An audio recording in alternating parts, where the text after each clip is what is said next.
সেই মামলায় রাজ্য সরকার সর্বমোট এখনো পর্যন্ত 6বার হেরেছে, স্যাট এবং হাইকোর্ট মিলে। এবং যে সময় মামলা হয়েছিল, বিশেষ করে হাইকোর্ট এবং স্যাটে, আমি বলতে পারি একটা পূর্ণাঙ্গ শুনানি, এবং সেই পূর্ণাঙ্গ শুনানির পরে যে রায়গুলো হয়েছিল, এবং প্রতিটি রায় অত্যন্ত লজিক্যাল, এবং প্রতিটি রায়েরই যে আইনি ভিত্তিভূমি এতটাই সুদৃঢ় যে সুপ্রিম কোর্ট যখন এই মামলাটি গ্রহণ করেছেন, দেখবেন যদি আমি গতকালের শুনানি পর্বের অংশটিকে দেখেন তাহলে দেখবেন যে মহামান্য বিচারপতিদ্বয় এতটাই কনভিন্সড, কারণ প্রাইমা ফেসি কেস যদি মেড আউট না হয় তাহলে কখনোই অন্তর্বর্তীকালীন আদেশ এইভাবে দেয় না, বিশেষ করে টাকা পাওয়ার ক্ষেত্রে।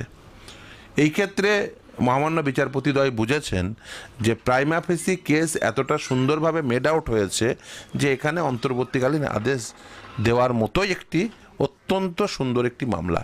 সেই জন্যই তো আজকে এই যে ধরুন সুপ্রিম কোর্ট যে রায় প্রদান করেছে, সেই রায় প্রদান হয়েছে মূলত যে 25% বকেয়া ডিএ প্রদান করতে হবে, সেটি হয়েছে মূলত ওই কলকাতা হাইকোর্ট এবং স্যাটের যে জাজমেন্টগুলো এবং সেই জাজমেন্টকে চ্যালেঞ্জ করে যে রিভিউগুলো হয়েছিল, তার যে নির্দেশগুলো, সেগুলোর উপর ভিত্তি করেই কিন্তু সুপ্রিম কোর্টের অন্তর্বর্তীকালীন আদেশ। তার কারণ দেখবেন আপনি শুনানি পর্বে বিচারপতি বলছেন যে আমি কলকাতা হাইকোর্ট এবং অ্যাডমিনিস্ট্রেটিভ ট্রাইব্যুনালের জাজমেন্টগুলো পড়েছি, এবং সেখান থেকে পড়েই তিনি কিন্তু যখন রাজ্য সরকারের পক্ষ থেকে বারবার বলা হচ্ছিল যে 40,000 কোটি টাকা তাদের একসঙ্গে লাগলে তাদের একেবারেই সেটা ব্যাক ব্রেকিং এফেক্ট হবে, অর্থাৎ তাদের মাজা বা কোমর যাই বলুন না কেন বা মেরুদণ্ড ভেঙে যাবে।